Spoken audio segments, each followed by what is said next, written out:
Agora a gente fala sobre a PEC do fim da escala de trabalho 6x1 e tem entrevista importante aqui no 360. A gente conversa agora com o Marcelo Bertoni, presidente da FamaSul, a Federação da Agricultura e Pecuária do Mato Grosso do Sul e vice-presidente também da CNA, a Confederação da Agricultura e Pecuária. Muito obrigada por estar aqui conosco, doutor. Muito prazer tê-lo aqui. Gostaria de saber, né? A gente sabe que essa discussão avançou na Câmara, vai seguir tramitando no Senado e eu queria entender quais as especificidades do setor que o senhor representa nessa discussão do fim da escala de trabalho 6x1. Bom, boa tarde a todos. Obrigado, Débora, pelo espaço, a CNN.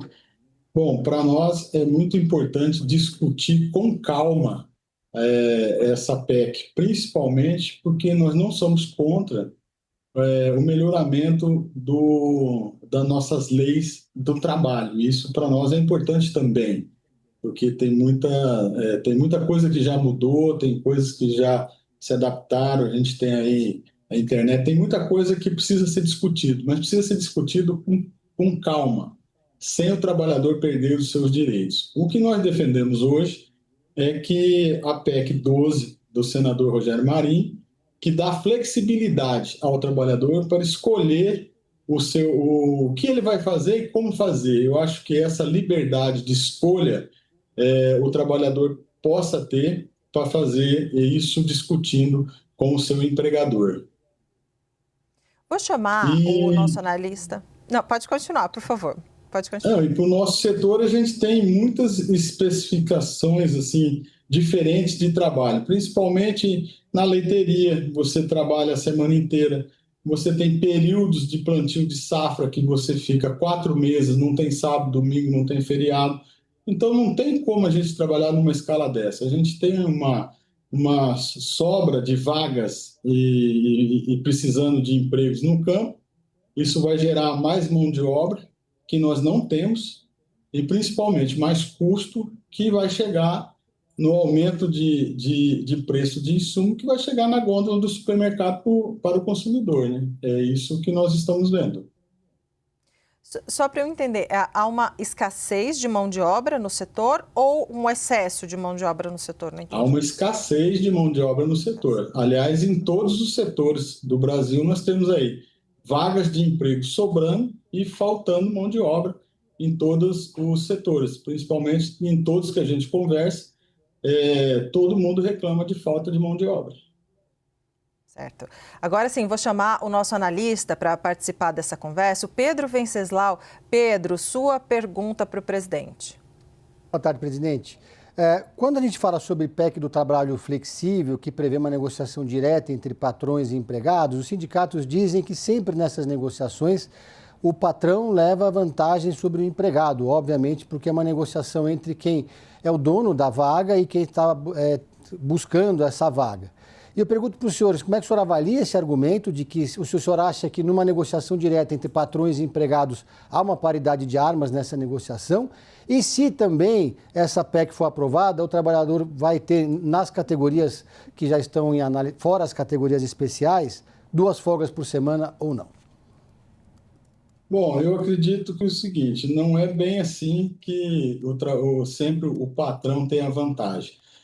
Durante muito tempo, nós tivemos convenção coletiva onde o trabalhador rural tinha um salário rural que era totalmente diferente do salário comercial, era um salário até mais caro. E isso foi negociado. Eu preciso do trabalhador e o trabalhador precisa do empregador. Então, eu acho que as forças são iguais nesse sentido. Não há o porquê dizer que um tem mais força do que o outro, sendo que os dois dependem diretamente um do outro. Então, eu não vejo dessa forma.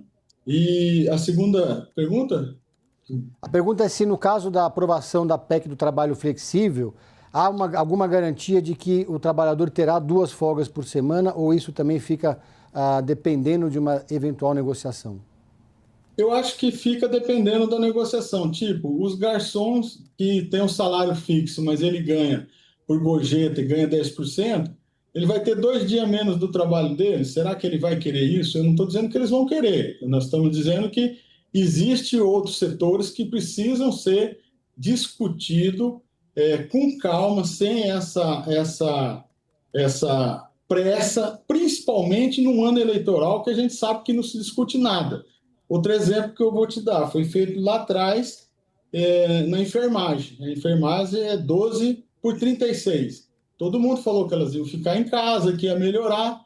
Hoje tem enfermeira trabalhando 72 horas porque ela tem 2 empregos. Então, eu acho que essa discussão, essa análise, tem gente falando pelo nosso setor que não é do nosso setor.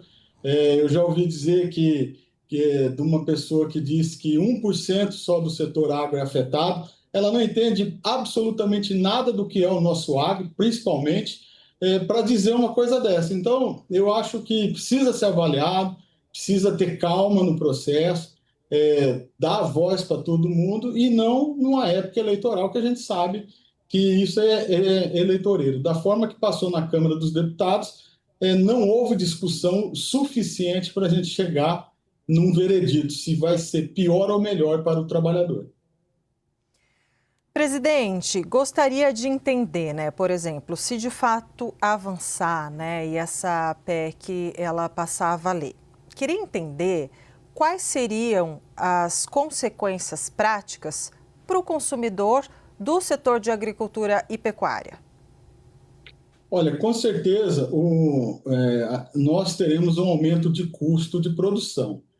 Nenhuma empresa trabalha no vermelho, nenhuma empresa, nem do setor agro, nem a indústria, nem o comércio, ninguém trabalha no vermelho. Esses custos serão repassados para a população. Com certeza, quem vai pagar a conta é a população.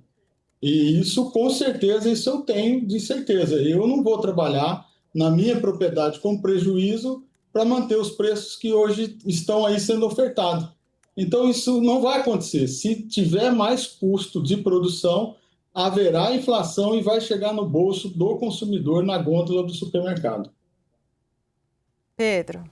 Na avaliação do senhor, qual seria a escala adequada para que o trabalhador tenha qualidade de vida e, consequentemente, melhore a sua produção? Qual que seria o ideal? Quantas folgas por dia, por semana? Como é que o senhor acha que dá para adequar o que é a demanda do setor e o que seria algo que daria uma melhor qualidade de vida? Isso eu acho que tem que ser discutido entre trabalhador e empregador. Por isso que eu estou dizendo, precisa ter essa flexibilidade. Eu não posso criar regras num período de trabalho que eu não entendo. Eu vou fechar tudo em cima de uma discussão ou eu deixo ele com liberdade? Então, essas discussões terão que ser feitas de trabalhador com empregador. E aí sim eles decidirem qual é a melhor forma, se quem quiser trabalhar mais, ele pode ter a folga dupla, ele pode ser mais tempos, isso vai ser discutido em convenção coletiva. É isso que a gente preza, sem perder os direitos dele trabalhista. Isso a gente não discute, né? Agora, presidente, eu sei que o senhor tem um diálogo também, como representante do setor, tem um diálogo importante também aqui em Brasília. Qual a sua avaliação sobre as perspectivas de aprovação desse modelo de texto da PEC do fim da escala 6x1 e também da perspectiva desse outro projeto que o senhor citou, do senador Rogério Marinho, que traz a flexibilização, né? A flexibilidade da escala de trabalho? Bom, eu acho que o senador Alcolumbre, provavelmente, ele vai seguir o ritmo dessas discussões. Eu acho que ali sim vai ter que ser discutida para a gente conseguir enxergar os benefícios e os malefícios, e aí sim colocar nessa aprovação. Eu não sei te dizer quanto tempo isso vai levar, porque depende muito do rito que vai ter lá no Senado. Mas as discussões teria que ser maior do que foi na Câmara dos Deputados. Nós conversamos com Marcelo Bertoni, presidente da FamaSul, a Federação da Agricultura e Pecuária do Mato Grosso do Sul, e também vice-presidente da CNA, a Confederação da Agricultura e Pecuária. Muito obrigada, presidente. Até a próxima. Eu que agradeço. Obrigado.